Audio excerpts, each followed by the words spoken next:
So hello guys, welcome back to my channel, and one of the most anticipated crossovers is now on my channel. What I have here is the all new 2024, pwede na no? Or 23, sana ba? 3 pala. So 2023 Ford Titanium. There are two variants available, Titanium, and this what I'm driving, the Titanium X, the top of the line version. And you can tell this is the top of the line version. You have a panoramic sunroof over here.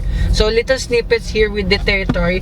Love the new interior with the 12.3-inch screens on both models. So steering wheel, pretty good too. No paddle shifters, bummer. I'll say bummer only because this is now mated to a 7-speed dual clutch transmission. So haven't heard a dual clutch transmission from Ford in a while. And as well, we get a new engine. Well, it's still the same size, 1.5 liter turbocharged 4-cylinder engine. So pretty respectable figures as well. So there are 4 driving modes: Eco, Normal, Sport, and Mountain. Well, I can't find it here for some reason, but let's leave it as is, because I don't wanna go cuckoo with this car yet. The 2 units are being driven the whole day, so I wanted to do a Titanium only, the base model review, but I decided to shoot it all here in one sitting. So here now in the interior too, pretty majestic, I have to say. From both brands, they are exactly the same leather with the suede material here, and surprisingly space in the back.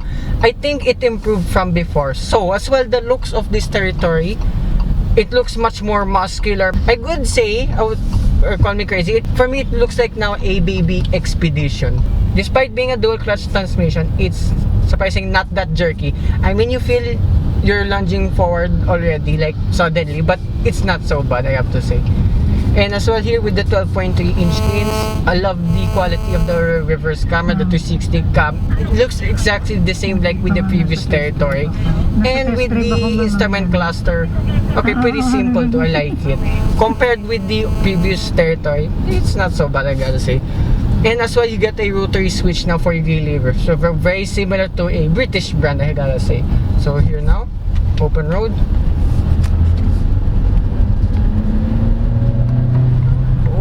Wow.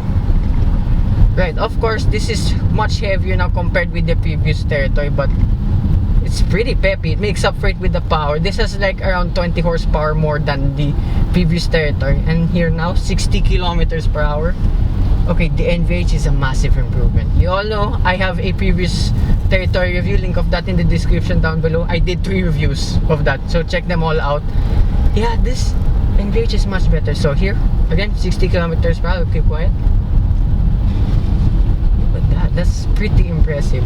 And surprising, with the dual clutch transmission, it just goes forward with ease. And I noticed something immediately. There is no manual mode for this. So no, as well as you can see here in the steering wheel, there are no paddle shifters too, surprisingly. And then as they're overtaking,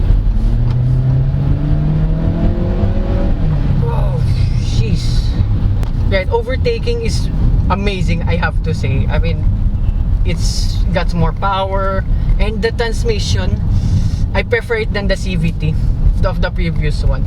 The looks though, I still yet to grow on me. I mean, I do love the distinctive look of the first Territory that landed here in the Philippines.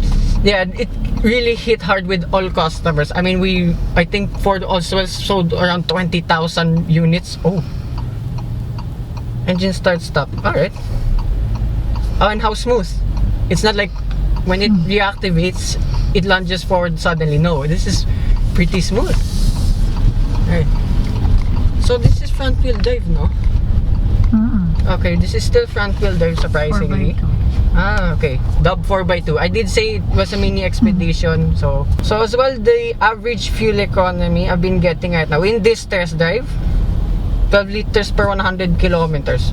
Actually, not too bad given the size, the weight, and this is being driven the whole day, and the power as well. This is not bad, surprisingly. Right. Anong price again, miss? 1599. 1599. Yeah, the significant price increase too from the previous top of the line for Territories. But ironically, the Titanium base model is exactly the same with the Titanium Territory. A bit confusing with the Titaniums. Anyway, so since we're at a stop, so here in the center console, you have a wireless charging pad. You don't get that in the non-X variant, but you still have the pad nevertheless. So here in the center, you have 2 cup holders, and then below the rotary gear lever, you have your engine start stop, auto hold function. Okay, the auto hold, so the engine start stop is still off even though the auto hold is on. Okay, very good. Parking sensors, park assist. Okay, still present with this territory, surprisingly. Right, going back to the steering wheel. Okay, it's a little bit less bulkier than the previous territory. Actually, for once, this feels a little bit more sportier than that of the previous territory. There's body lean, but yet again, not too bad. So back on the door card, you still have the wooden accents here on the door. The door controls looks exactly the same, apart from here, the tailgate button is now beside the cup holders. And yet again, this still has wooden accents all around. Well, it did say in some reviews on the internet that the non-X variant has no wooden accents, but surprisingly, it still has. Yeah, only few differences between the titanium and this titanium X model. Besides the panoramic sunroof, ano pa meron miss na kaiba? 360 camera. 360 camera, ano pa? That's Active it? park assist. Park assist. Okay. Wireless charging. Okay. So there's ventilated seats. ventilated. Okay, so there's a lot of things that have been removed if you go for the base model. And few more notable things, there is no electronic tailgate button for the regular titanium, and you have different sets of wheels. So you have 18 inches on the titanium and then 19 inches on the titanium X. And going back to the rear, the space, as I mentioned, is excellent, and it's way more than that of the previous territory. And as well, there are air conditioning vents right here behind. I won't give in detail review yet, but hopefully when I get a land out soon, I will promise you to show you guys everything. Since this is a quick test drive, quick review of this territory, as well one of the most anticipated. And as a daily, does it live up to the hype?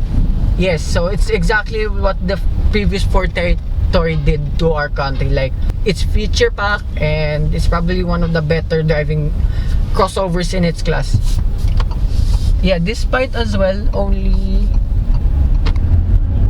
a little bit delay with the transmission, but not too bad. So despite as well being longer, wider than the previous Ford territory, this is a little bit more fun to drive and a little bit more engaging, I gotta be honest. The steering is pretty good, I gotta say. So as well, going back to the infotainment system, this has Apple CarPlay and Android Auto, the usual. So what else? So yet again, I promise you guys, hopefully I can get a land out soon of this all new territory, and I actually love it. So that concludes my review of this all new Ford territory. I'd like to thank Ford Philippines here at the Manila International Auto Show, Ford Makati, and Miss Sharon May for assisting me in this test drive. This is her contact details. And you are, sir? Yeah, I'd like to thank him too for assisting me in this test drive. So hope you guys like and subscribe, and I will see you with more future car reviews, and hopefully the full review of this Ford territory. Bye bye.